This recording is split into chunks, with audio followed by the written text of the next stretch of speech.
Well, hello everyone, and welcome back to The Journey Back. This is the podcast where Tri Robinson and myself, Ruben Everett, discuss issues that we feel are important to Christians and the church today. We feel like over the last few years, the church has become disconnected really from its original missional call from Jesus. And so the journey back is all about journeying back to those core principles that Jesus left for us when he walked the earth. In today's subject, we're really excited to be talking about an important topic, and that is creation care and the sanctity of life. And so I'm excited about the topic. We have a lot to share with you today, and we'll see you back on the other side of this passage right out of Genesis chapter 9.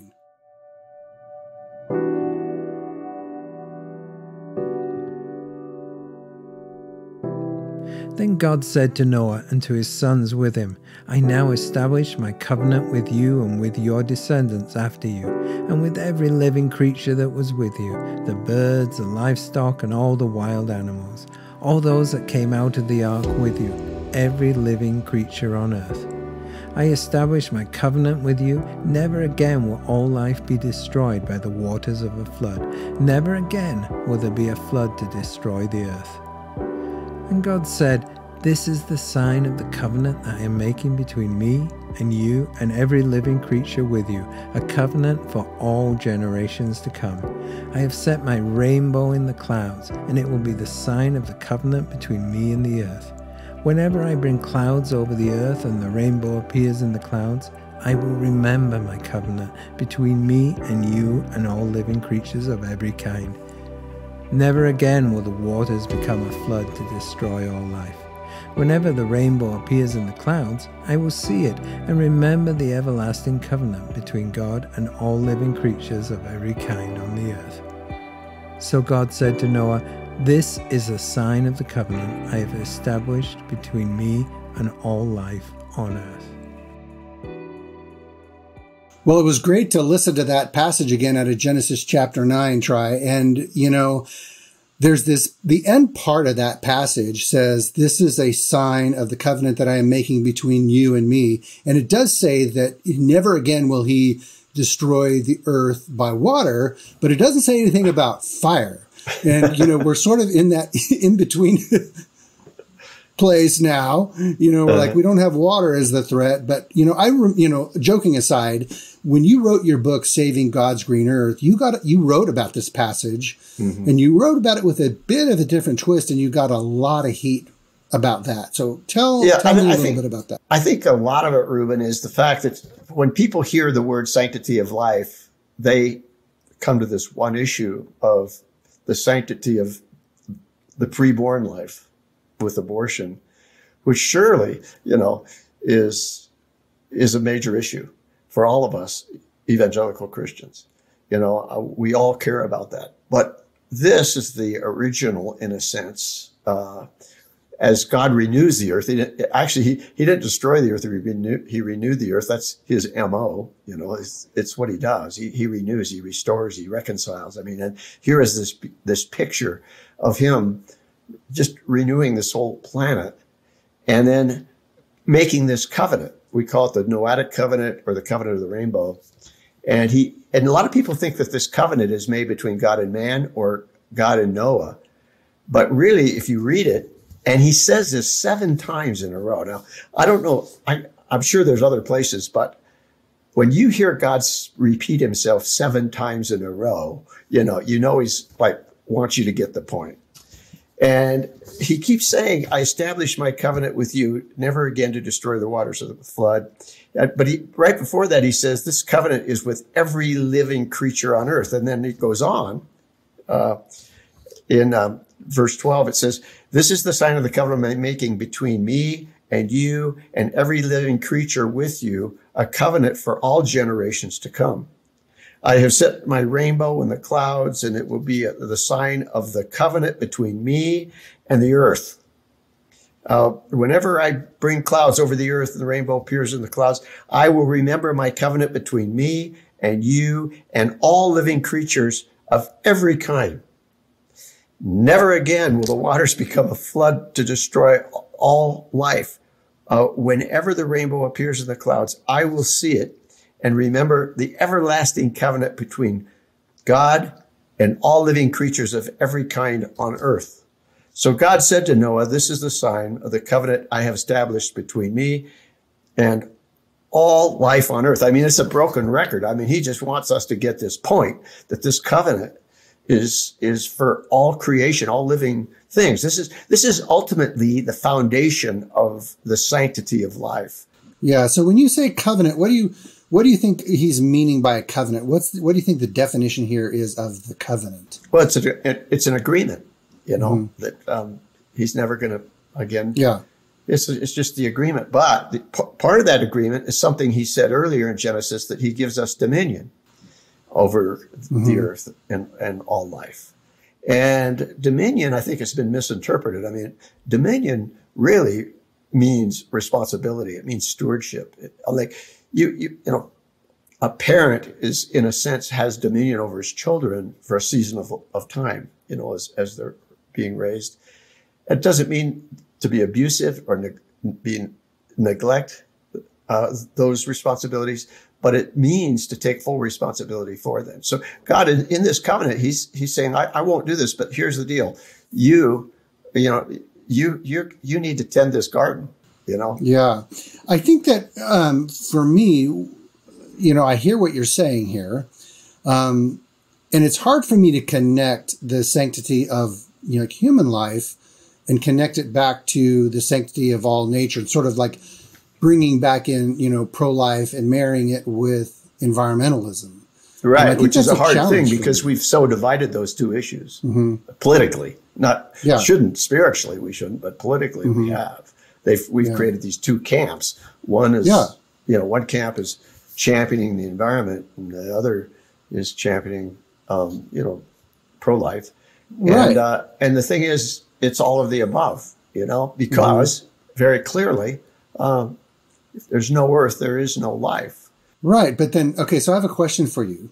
I get that, but like for Christians who have to, and I don't want to get into too much politics here, but if a Christian has to go to a poll and they have to choose between, so they're going to go vote and they have to choose between one camp or the other, that's a tough choice. I mean, that shouldn't be that way. That's sad that it has to be that way. It is sad. It shouldn't be. And if, just let me trace that back a little bit, because I have a theory, and I think it's right,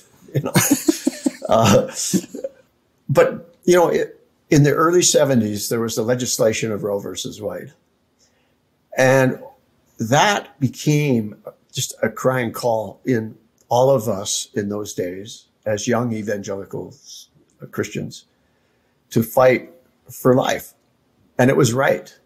It was right. I mean, let me just say this, just to be clear. Anybody who's had my experience as a pastor, who has had to help people walk through that issue personally, or even miscarriages, it is a devastating thing. And if you've ever done it, you don't question how important that issue is. So let me say that up front. It's not either or for me. It's all about all life. And personally, and I don't just say that as a human being or as a pastor and a father of children. I mean, I'm also a homesteader. I see animals,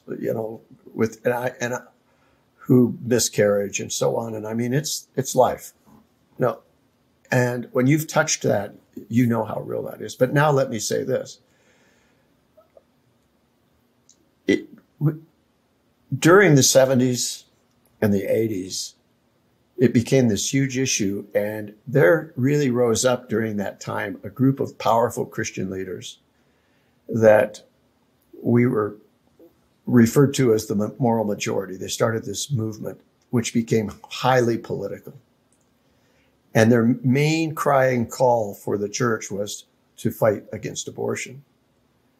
Well, meanwhile, there were environmental groups that really had become quite radical, because in those days we were scared to death. The world population had doubled already in our lifetime. I mean, when I was born, it was 2.5 billion, and now at that point was over 5 billion. And I was still in my 20s, young 20s. And we were scared to death because we knew that if the earth became overpopulated, it would destroy everything, you know. And but as Christians, we really moved our focus on the preborn. But other groups didn't, like some of the radical environmental groups didn't, and actually supported, legislation against abortion or for abortion. And because of it, we pushed those groups, and anything that smacked of what they were doing, you know, saving polar bears or seals or whatever it was, we pushed them really into the enemy camp. And these two camps kind of became so polarized and so politicized that, you know, we've never gotten over it. You know, if you're one way, you're this, and if you're the other way, you're that. And when I wrote Saving God's Green Earth, right about 2000, this isn't new to me. I mean, I've been preaching this message for over 20 years. And when I wrote the book, Saving God's Green Earth, it was just really calling people to creation care because the earth's important, you know. I mean, think of this. This was just a quote from the World Wildlife Federation that humanity has wiped out 60% of animal populations on the earth since 1970. Now, that's drastic. And if the plants go and if the animals go, so goes the human race. And you have to have some foresight to care about future generations that have to inhabit this planet, because that too is the sanctity of life, you know? I think that, yeah, I hear you on that, and I totally agree. My challenge, though, as a believer, is, you know, on one hand, you have these groups that say if you disturb the egg of an eagle's nest, you know, that's a crime. And then you have, what seems to be, a lack of concern about the human life on some of these environmental groups. And then you have this polarized political environment that Christians find themselves. I think Christians ask themselves, well, how do we get involved? And I know that in our church, you started a big, creation care awareness group, and brought it really to the forefront of our church. And I think that was really good and healthy. And I know you got some resistance toward that at the same time because people, misunderstood you at that time, but as a believer, as I'm a busy dad and I've got a job and I've got a business and, I've got a home and, how do Christians engage and how do Christians raise the awareness of this covenant and this command that God really gives us to be good stewards? I mean, where does that begin for the believer, and how does the Christian work through the politics of it and come to a place, as an individual or a family or a church? Well, yeah, I mean, I surely don't have all the answers to that. Mm-hmm. But again, I would say this is about a journey back into biblical truth and to the heart of God.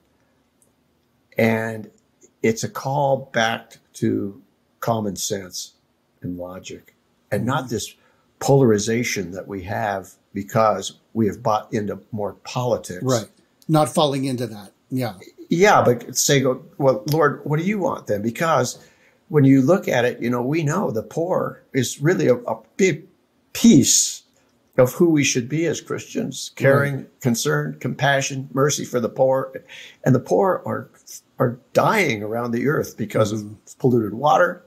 Yeah. And frankly, because of climate change, we're seeing massive migrations of people on the planet. And people are trying to what are we going to do with these people moving around? And so now we have all of that as a big issue, but it's really being driven by the people that can no longer sustain life in one part of the world. And so they're having to push into other parts of the world, and it's creating all these problems. And they're all huge problems. And the only answer really is God. Right. Now, as a leader yourself, like a Christian leader, how has, I know that you've written a book about this. You've talked a lot about it. You post a lot about it in some of your social media. What's the feedback that you get from other Christian leaders? Do you feel like other Christian leaders are on board with you on this? And what do you find? And has that changed over time? Sadly, no. It hasn't changed that much. I think that young Christian leaders who are coming out now and rising up are getting it. Right. Because there's hardly a millennial alive that doesn't know that, for example, climate change is a real thing. The climate is changing. The polar ice is melting. It's changing our weather patterns. We're getting hurricanes and tornadoes and fires and drought. And I mean, this is all real stuff. Nobody can really deny that, really. And the big question is it human caused or is it, cyclical? But I think the evidence is clear personally. I think the evidence is pretty clear. It is human caused. It is a man. It surely isn't. We aren't helping any. Right. Well, it brings up a moral question to me, because the whole sanctity of human life is a moral question. And Sure it is a big one. But so is it when you see the how badly polluted the oceans are with plastic, and you see, animals suffering out there. That too is a moral issue. And human life and animal life, it's all life. Now, I would be cautious. I wouldn't myself equate the two necessarily in the same breath. However, I do say that is a more, the suffering of animals out there and their environment is, it's a moral issue. And I feel like for a long time, like you said, we got polarized. And I feel like as Christians, we even had, a real attitude about it. I know I did.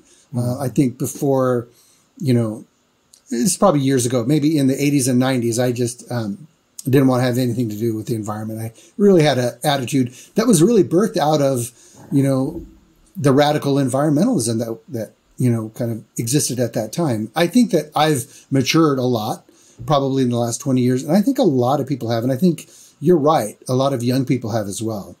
But it is a moral issue when you see how that then not only impacts the animals, but like you said, in these other cultures, you're seeing that is one of the reasons why they can't sustain life and the water quality is poor. And I couldn't quote you the exact number, but infant mortality in the third world right now, like 80% of infant mortality is water related. It's diarrheal disease caused from bad polluted water.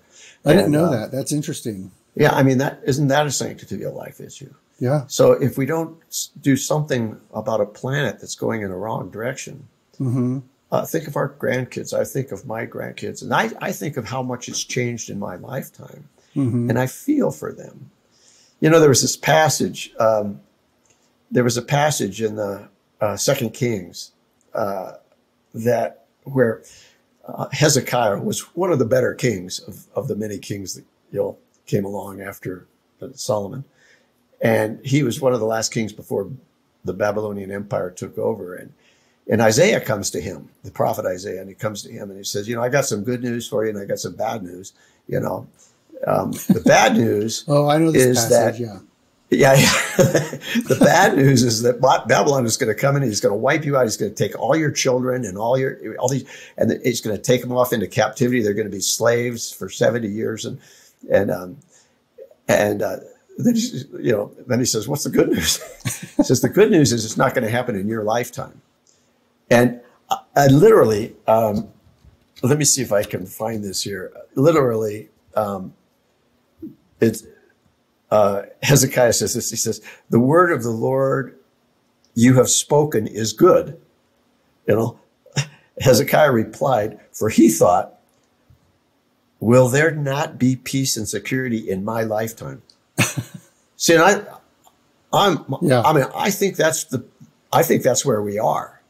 Yeah. I think that there is my generation, especially saying, you know what, it's been really good during our lifetime. And, thank God the bad stuff's not going to happen to us. Peace out. Yeah. But I care about my grandkids and great grandkids. I want them to enjoy what I got to enjoy and to see what I got to see. Yeah. We've got to think more long range. We do. Okay. So I have, I'm going to bring another topic up because it's kind of like the elephant in the room. Whenever we start talking about this environmental, and creation care, and that is how we've talked earlier, how it's been politicized. But, back in, the 90s, I remember reading articles that Florida was going to be underwater by 2015. And, there's, all of this, stuff that we get from politicians and the media that seem to be all about scaring people into thinking and, making these dire predictions. And then you have celebrities and you have these politicians traveling to these, environmentalist meetings in private jets. And I mean, it just happened last week with John Kerry. And I think that, as just a everyday man, it gets a little frustrating. And so I feel like that's also disingenuous. And that's my struggle as a Christian. It goes back to that question I asked you earlier. That's hard when you don't want to be manipulated by, the media and politics that want your vote and want you to vote out of fear or whatnot. And so I struggle with this because I don't want to, I don't want to drink that kind of Kool-Aid either. Does that make sense? And so that's, we need to get back to some common sense. Sea level rise is real, billions of dollars is being invested around the world right now to try to save low-lying areas, But there's other areas like Bangladesh where there's no money to do such a thing. And so those people have to migrate. Millions are going to migrate. They can't grow food in these low-lying areas. And then people are pushing back on that. And so these are real problems. And we can't get polarized in this one way or the other. I mean, as a Christian who really goes back to tries to look at it through the heart of God and the commission that we clearly read here, that we have responsibility for stewardship of this planet. It's the only one we're going to get.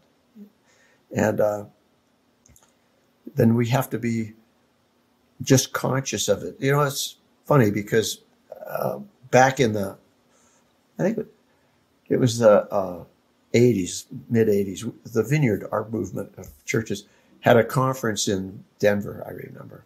I think it was in Denver. And John Wimber, who was our leader then, founder of the Vineyard, what we call the Vineyard Movement, was getting all kinds of pressure because he wasn't becoming this strong political advocate of pro-life. And he got in front of this whole conference this day and said, you know what? He said, I know what my calling is. And it's really hard to legislate morality. And he said, honestly, and it takes us back to what we spoke on last week about the transformation, renewal of the mind. He says, until people's hearts and minds are transformed, they're not going to see it. But if they do, all of a sudden, all life is going to become valuable because that's the heart of God, and make right decisions, not based on this political pressure, but really on biblical truth. Yeah. I want to, pause you right there because you said something that is really key. And I wish we had as much time to go into it as, on this, podcast, but you talk about being based in biblical truth. Now, there was a documentary that they did on you, and the name of that was called The Cowboy Preacher. Is that correct? Mm-hmm. Am I correct on that? Cowboy and Preacher. I watched that, and I would challenge anybody out there who wants to learn more to watch that documentary. It's super well done. The photography is amazing, but it really takes you through your journey. I remember. Mm-hmm. But what I love about it is it's like a Bible study. Is you sit down and you methodically go through the entire all these places in the Word where God says, take care of creation. This is your calling. This is your this is your dominion, and it's a fantastic look at creation care from a biblical standpoint without all of the politics. And we're going to go ahead and put a link on that to that video on our website and in the Facebook post, because I really think that it would do justice to take a look at that. Because we only really talk about a couple passages here, but in that, I think that's like a 2-hour documentary or something. I remember it was long, but there's so much. An hour and a half. It is an hour and a half, and it is long. Yeah. Hour and a half is long. But you know what? This subject can't be, we can't solve all this and communicate it well in a 25-minute podcast, but it's, that does kind of lay it all out.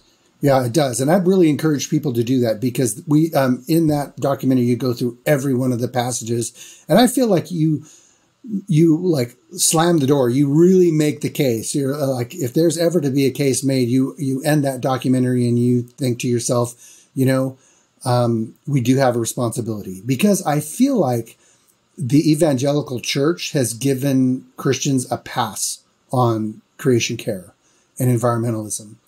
They've almost said, you don't have to care about it. I mean, I wouldn't say I wouldn't make this blanket statement, but the attitude that, came really over the last 30 years has been like, you don't have to care about this one thing. These people are radicals. You just have to care about human life. And so I feel like what you've been saying over the last several years is, no, we do. We have a call from God. So I love it. This is a great subject and no doubt controversial. So we really want to hear from you who are watching this podcast or listening. Please comment on YouTube and on Facebook or wherever you find this podcast. Also, we'd really encourage you to share this podcast with everyone that you know. Share it on Facebook, share the link. We really encourage you to do that. We also cost money for us to create this show, and we hope that you've enjoyed it. We invite you to become a supporter at patreon.com. You just have to go to patreon.com/thejourneyback, and you can learn more about how to support us in a small way or a big way. And so we really appreciate you joining us over these last few weeks. And I really appreciated this discussion, and I'm sure that we have a lot more to talk about here. And I'm thinking that in future episodes, this is going to be a subject that definitely comes back up again. Yeah. Thank you, Reuben. Yeah. And we'll maybe discuss it more in future podcasts, but it's a privilege to be able to at least bring people to a place that what they would consider and think through some of these issues in a deep way. Yep. Well, with that, we hope you guys have a great afternoon, and we'll talk to you later.